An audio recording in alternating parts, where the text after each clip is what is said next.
Muito bom estar com os irmãos nessa oportunidade.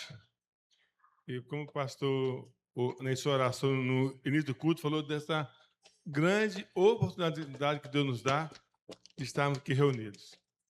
E muitas pessoas no mundo não têm, né, pastor? Essa oportunidade. Mas Deus nos tem dado isso, nos alegramos muito em poder junto cultuarmos aqui ao nosso Deus. Irmãos, estou nesse mês completando 14 anos de trabalho lá em Guiné-Bissau, fica na África Ocidental. É o país mais perto do Brasil, ali na África, né? Bem na curva ali. É ali pertinho.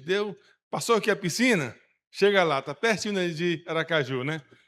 E sou casado com a Sônia, minha esposa está hoje aqui na Igreja Batista da Graça, também ali compartilhando palavras os nossos testemunhos com os irmãos ali. Nós temos 3 filhos. A Darça, que tem 26 anos, é casada já há 5 anos, está na Argentina com seu esposo, ela está estudando medicina para, em tempo oportuno, os dois irem para o campo também de missões. Eles têm o chamado de trabalhar em país fechado. É bem diferente do Brasil e também de Guiné-Bissau, onde Deus colocou no coração deles de trabalharem.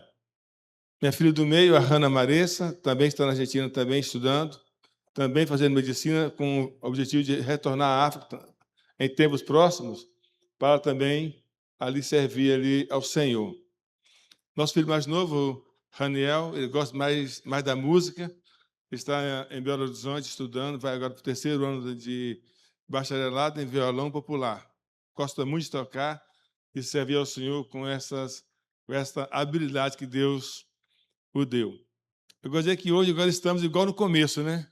Apenas eu e minha esposa, mas algo muito importante nesse sentido, que nós somos uma família de plantadores de igreja.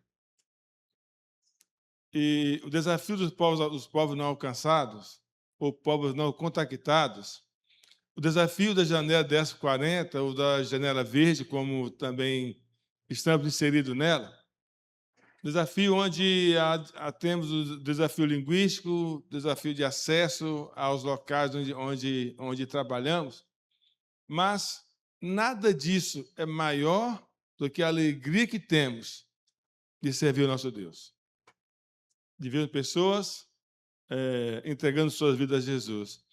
Nosso tema diz, né? Porque o Filho vive e voltará, nós temos que fazer o que então?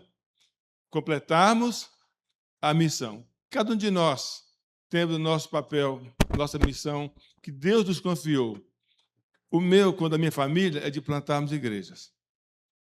E certa vez alguém perguntou assim, Beto, onde? Eu falei, qualquer lugar que nós chegarmos vai nascer igrejas, ou igrejas, porque esse é o chamado que Deus nos deu, não um chamado geográfico, um chamado funcional, de plantarmos. Me perguntaram assim, mas onde? Na África? Assim, amo a África, antes de ir para lá, né? Eu falei, mas nosso coração é enganoso, não posso confiar no nosso coração. Depois mudaram a pergunta de novo, mas Beto, qual país do mundo? Falei, Deus nos preparou para o local que Ele queria que nós fôssemos. E não dei resposta assim novamente. Falei assim, não estamos perdidos, mas decidimos não decidir para onde ir. Abraão estava perdido? Não estava, né? Nós também não estávamos, não. Pela 4ª vez a Júlia me perguntou, Beto, para onde? Falei assim, vocês conhecem nossa habilidade, minha e da minha esposa. Vocês conhecem também a demanda de cada país. A resposta é de vocês, não de nós. Onde for, estamos prontos para irmos. E assim fizemos, e no dia 26 de março de 2012, chegamos a Guiné-Bissau. Um país que eu nunca escolheria para morar. Primeiro que eu nem sabia que ele existia, então não tinha como escolher, né? Mas muito diferente do nosso aqui. É um dos piores países do mundo para se viver. Mas para mim hoje é o melhor país do mundo para se viver. Por quê?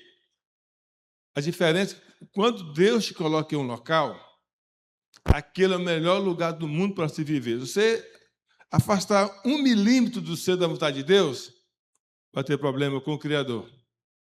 É assim ou não é? Então é importante saber que o melhor lugar para servir ao Senhor é onde Deus nos tem colocado. e ali fazemos o nosso melhor. Se é para tocar, toque. Se é para ministrar, ministre. É para adorar, adoremos. É para proclamar, proclamemos. Mas da nossa melhor maneira, porque o Filho vive e ele voltará. Se nós não proclamarmos, quem proclamará? Eu gosto muito de falar sobre o Deus das oportunidades. Quando olhamos o tema da campanha de missões, nós temos a grande oportunidade de resgatar no poder no nome de Jesus Cristo, resgatar a pessoa das mãos do inimigo. E quando nós olhamos essa oportunidade que Deus nos dá, aqui no Brasil, em países fechados ou não, proclamemos essa palavra. O próximo PowerPoint, por favor. Lá em Guiné-Bissau, nós temos o projeto Semeando Vida. É um projeto de plantação de igrejas. E quando chegamos ali em 2012, havia uma igreja batista no país. E haviam 3 pastores nacionais que eram muçulmanos. Dá para imaginar isso? 3 pastores, 3 pessoas que eram muçulmanas, converteram, foram discipuladas, preparadas e ordenadas como pastor. É um bom desafio, né? Mas desses 3, um faleceu. Então ficaram 2. Mas hoje somos 8. Nesses 14 anos, Deus nos deu mais 6 pastores. Era uma igreja. Hoje somos 4. Nesses 14 anos, Deus nos deu também mais 3. É muito? Não. É pouco ainda. Para um país que tem mais de 30 etnias com língua e cultura própria. Um país onde a comunicação é bem desafiadora. Tudo bem, a língua oficial é a língua portuguesa, de Portugal, misturada com a nossa. Mas há uma língua intermediária que é o crioulo guineense, que é uma língua misturada com as línguas nativas com a língua oficial. Essa é a língua que mais comunicamos dentro do país. Muitas pessoas nem o crioulo falam, muito menos português. Sei que de 20% só falam português. E muitos só falam sua língua materna. Mas algo que eu gosto muito de dizer, o projeto Sementinha de Vida, a minha esposa, que está à frente, literalmente que ela é nutricionista, é uma oportunidade que Deus nos deu com esse projeto Sementinha de Vida. É uma subparte do Semeando Vida. Pensa você, homem que tem sua esposa, que ela estivesse grávida, e você numa aldeia onde está a 20 quilômetros do hospital, não tem transporte nem asfalto, é andando praticamente para chegar nesse hospital. Como você faria para levar sua esposa grávida até, já no trabalho de parto, até no hospital? E nessa aldeia, muitos esposos perdem suas esposas. Muitas esposas perdem suas crianças também por falta de atendimento. Quando nós chegamos, a cada 4 mulheres que ia ganhar a luz, só 3 voltavam para casa. A cada 4 crianças, uma não completava 1 ano de vida. Ou seja, cerca de 25% de morte materna e infantil. Um número alarmante, pensando no nosso contexto aqui do Brasil. Numa cultura onde a mulher engravidar é pena de morte. Ela não se alega, ela não conta para ninguém. Demora o máximo que puder, ela esconde que está grávida. Por quê?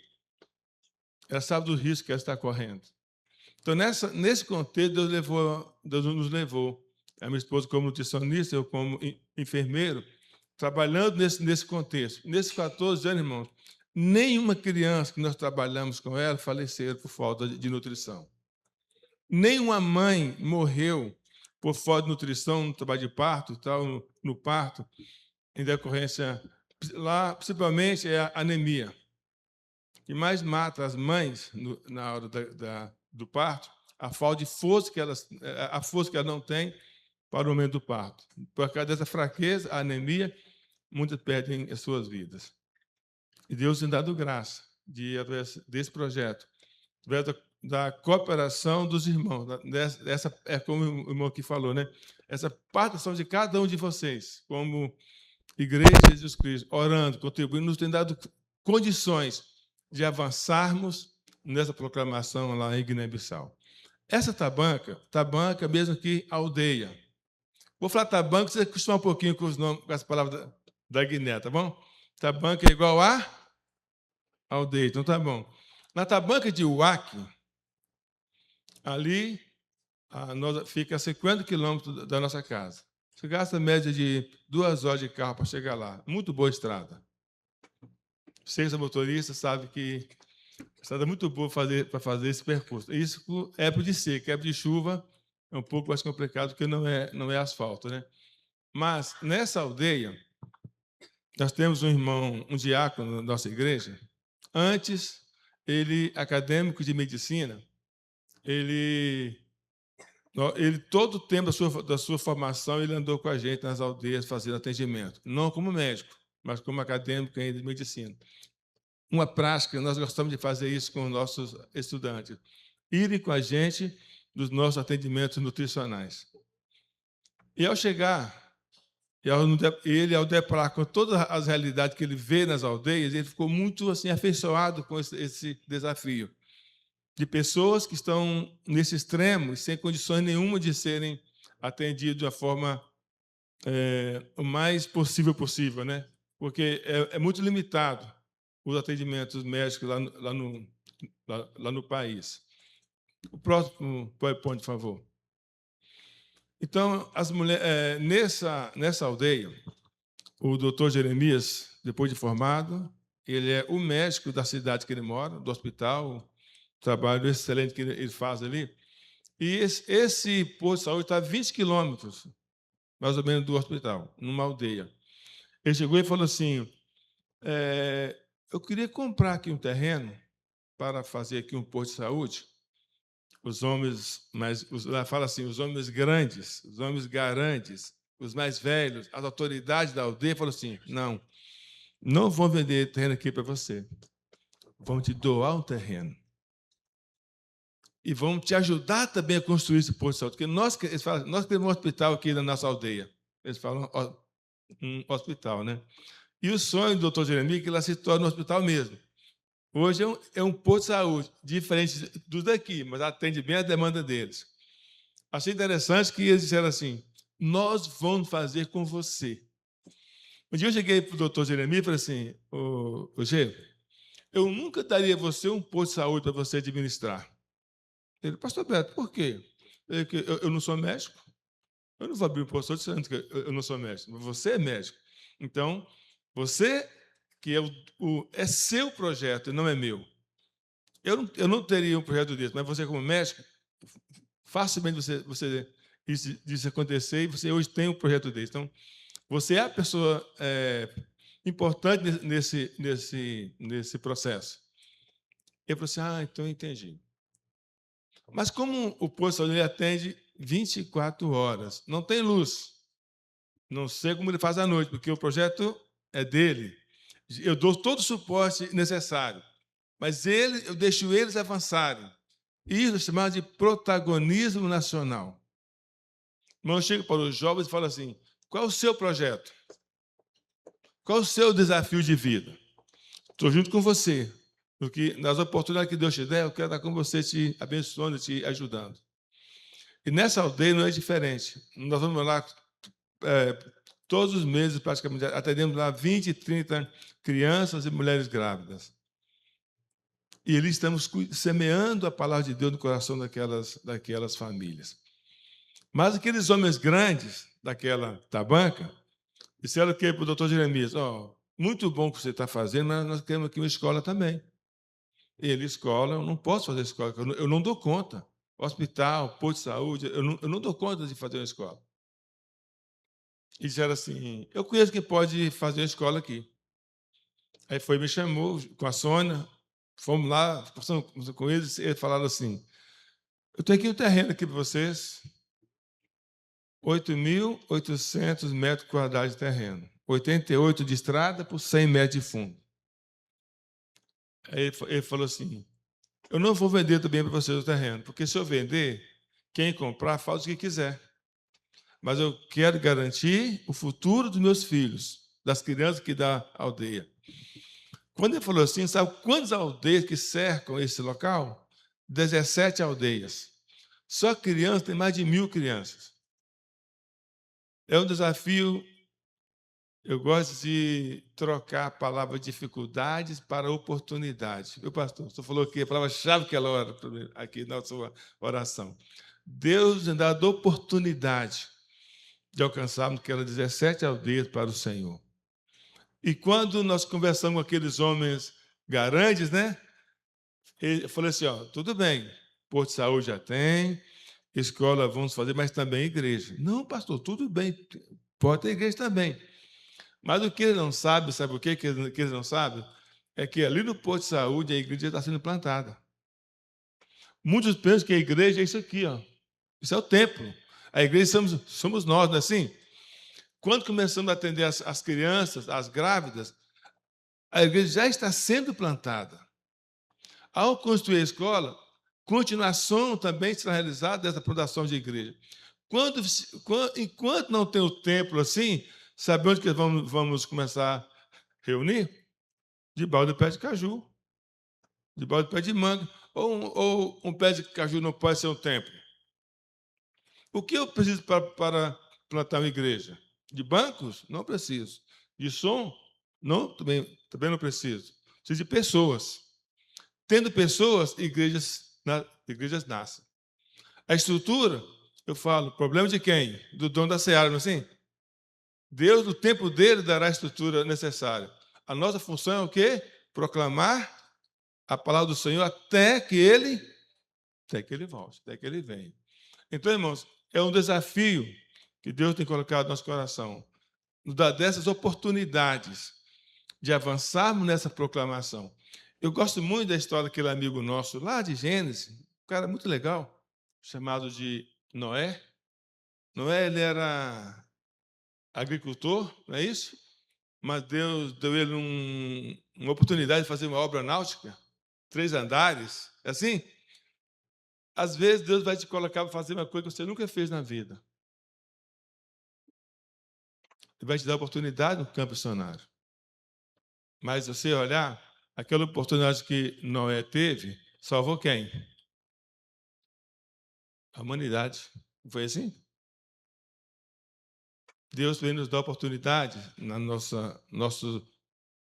nosso trajeto com Ele, nas nossas andanças com Deus, né? Onde se for com Ele, que vai também salvar vidas. A nossa formação profissional é muito importante. Muito importante. Muito, porque há países que você não entra se não tiver uma formação profissional. Minha filha, fazendo medicina, o meu genro é engenheiro civil, tá? Tem sua habilidade também na área da informática. Muito bom naquilo que eles fazem, mas com o objetivo de povos não alcançados. País fechado. Às vezes chega toda a formação lá e Deus fala assim, vai fazer outra coisa, tá bom? Qual o problema? Não tem problema, porque nós devemos sempre fazer o que Deus nos manda fazer.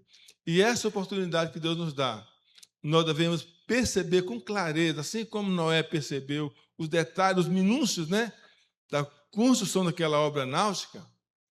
Nós, com Deus, devemos ser essa eficácia também, ser eficiente em tudo que Deus nos mandar fazer. Próximo point, por favor. Quando nós trabalhamos com Deus, o que acontece? Ele vai nos dar oportunidade.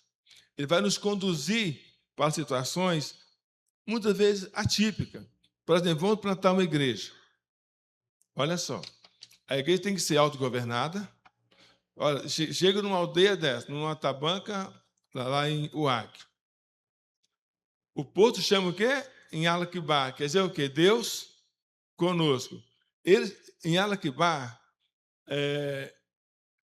em Balanta, em Acre, é a língua daquela etnia, daquele povo. A própria comunicação ali já estão levando o quê? Uma mensagem de Deus para o coração dele. Deus está com você. Agora chega, olha só, uma aldeia que nunca tinha tido ali um culto evangélico.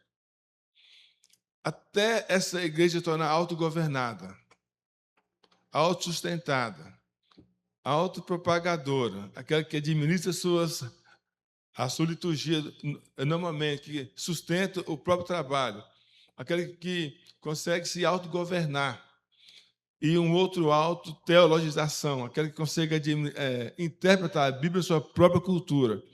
Até chegar nesse ponto, irmãos, precisamos de muito tempo. Porque é importante para nós ensinarmos as pessoas a palavra de Deus. Deus nos dá essas oportunidades, esses desafios de servi-lo de forma intensa, mas de forma também produtiva. O doutor Jeremias, ele ama aquele povo. Ele trabalha, ele faz plantão no hospital à noite, vai de dia servir a comunidade. Ele fala assim, pastor Beto, só tem eu aqui. Se eu não vier aqui, eles não terão outros atendimentos. Então, quando Deus nos dá essa oportunidade de ter a nossa formação acadêmica, nós precisamos colocá-la também nas mãos do Senhor. E há muitos povos que precisam das habilidades que Deus deu para você. Tudo bem, eu creio que todos nós somos missionários transculturais. Quem vai em termos de ministério específico. Os que ficam em termos de visão, orando, contribuindo, indo, enviando. Eu creio que todos nós somos. A missão Deus deu para todos nós. A missão é dele, ele nos confiou essa responsabilidade de enviarmos, de sustentarmos, de orarmos, mas também de irmos. Então, assim como o doutor Jeremias dá o que ele tem, o que ele não tem para aquele povo. Ele fala assim, pastor Beto, esse povo precisa de mim. Esse é o meu povo. Então, que esteja orando por ele. Nesse desafio lá do Posto de Saúde em Alaquibá, também na escola, que queremos ali continuar, porque uma vez que o terreno já nos foi dado, já está no nome da junta, eu penso assim, já começou a construção nas nossas mentes, no nosso coração, na nossa fé, e vamos iniciar com Sala do PEP, que é o Programa Educacional Pré-Escolar. Essa é uma das aldeias, são 6 aldeias que vamos iniciar a escola. Vamos ouvir o irmão falando do começo do desafio da educação em Guiné-Bissau. Esse avanço nesse tempo, são 6 escolas, em 6 tabancas diferentes. E esse ainda não é o maior desafio. É que também em Bissau, o desafio também de colocar uma faculdade batista na capital. Estamos trabalhando nisso.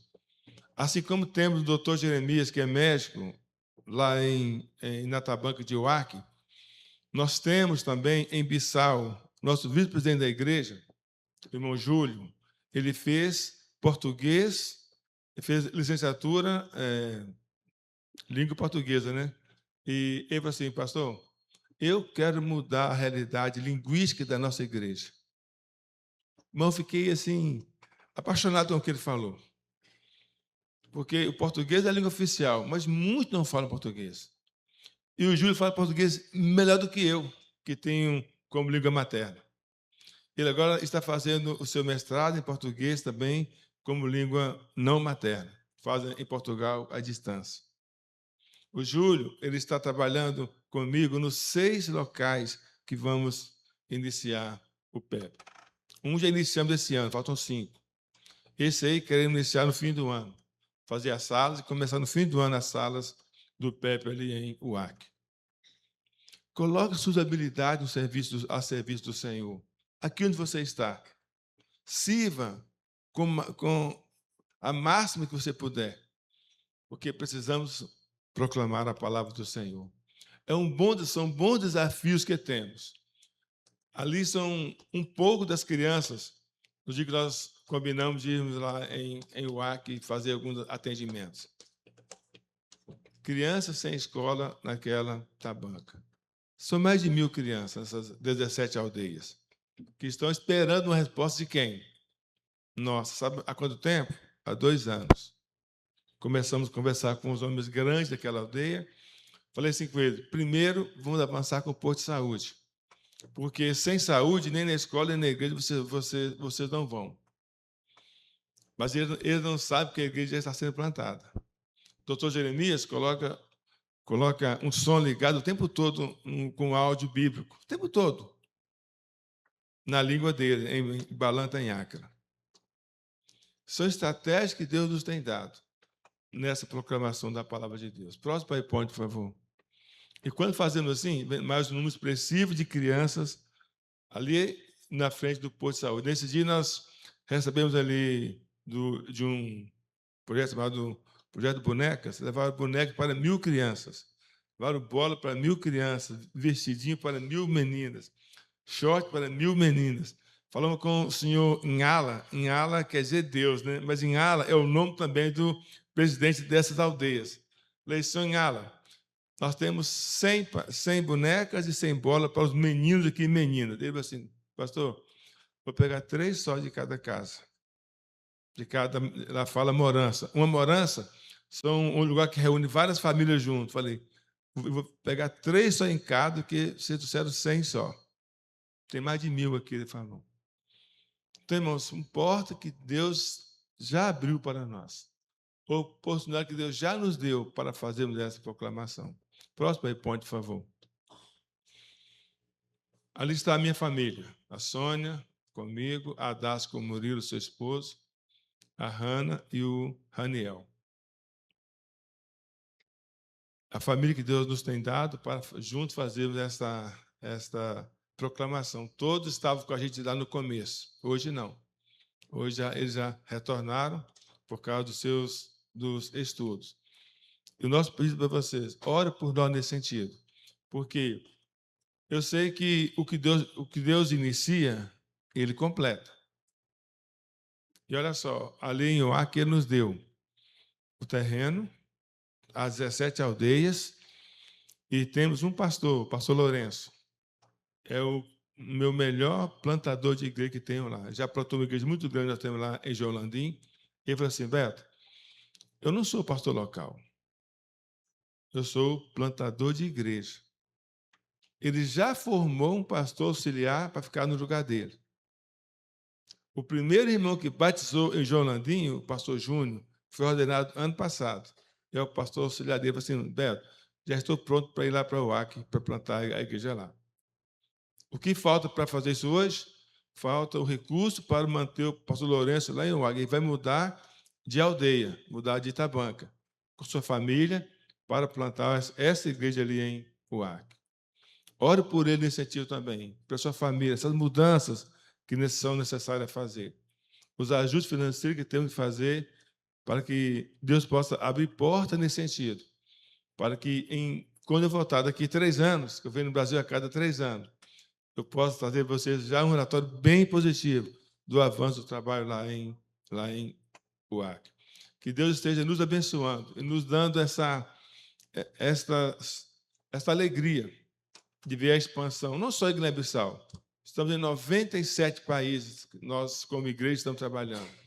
Somos mais de 2.500 missionários. Eu sou apenas um deles. Mas Deus tem dado essa alegria de, junto com vocês, nesses 14 anos, estar servindo ao Senhor. Eu gosto de falar uma coisa, pastor, que muitas pessoas me perguntam. Beto, o sustento chega lá mesmo? Eu falo, nunca atrasou um segundo. Tanto nos 8 anos com missões missionárias, missões estaduais, nacionais, lá em Minas Gerais, como agora nesses 14 anos também lá em Guiné-Bissau. Todos os projetos têm sido atendidos em tempo pela junta. Nenhum missionário dos nossos brasileiros são mais bem atendidos que os da Convenção Batista Brasileira. E nós devemos essa gratidão a vocês, à igreja. E a nossa gratidão também a vocês aqui de Aracaju, que me deu ano passado um suporte muito bom. Tem uma família aqui de Aracaju que está lá me ajudando. Eu os conheci na frente da minha casa, quando eles estavam alugando a casa do lado da minha casa. O pastor Wanderson e a Mara são ovelhas do pastor Aguinaldo, igreja Shekinah. Irmãos, são vocês lá me ajudando. Eu sou grato a Sergipe, né? E a vocês que em Aracaju nesse sentido. Pessoas que Deus tem levantado para nos dar o suporte necessário em tempo oportuno. Receba a nossa gratidão. Obrigado, pastor. Grato, pastor Roberto. Fica aqui um pouquinho para a gente orar com você e poder interceder, clamar lá pela família, o campo missionário, as informações passadas, não é? Nós louvamos a Deus pela sua vida. Oremos, irmão. Senhor, nós te agradecemos. Engrandecemos a ti, Senhor, porque o Senhor tem planos e propósitos que muitas vezes no início nós nem conhecemos, nem sabemos a trajetória, nem sabemos o caminho, as voltas que Ele nos dará e que faremos, mas muito obrigado, porque o Senhor tem usado pastor Beto, sua esposa Sônia, sua família e outros ali em Guiné-Bissau. Nós nos sentimos representados ali como batistas brasileiros. E louvamos o teu nome porque o Senhor tem ali sustentado essa família missionária, os teus servos com poder e graça. Te pedimos, ó Deus, que aqui no Brasil, aqui especialmente nós da PIBA, jamais venhamos, ó Deus, a esquecer da importância de missões. Que nós possamos vivenciá-la como temos procurado constantemente. Dá-nos um ardor e um calor missionário, para orarmos para os campos missionários, principalmente africano, diante de tantas necessidades, ó Deus, sociais e outras, de outros fatores, mas principalmente espiritual. A necessidade de Cristo. Ó Deus, nós oramos e agradecemos em nome de Jesus Cristo. Amém.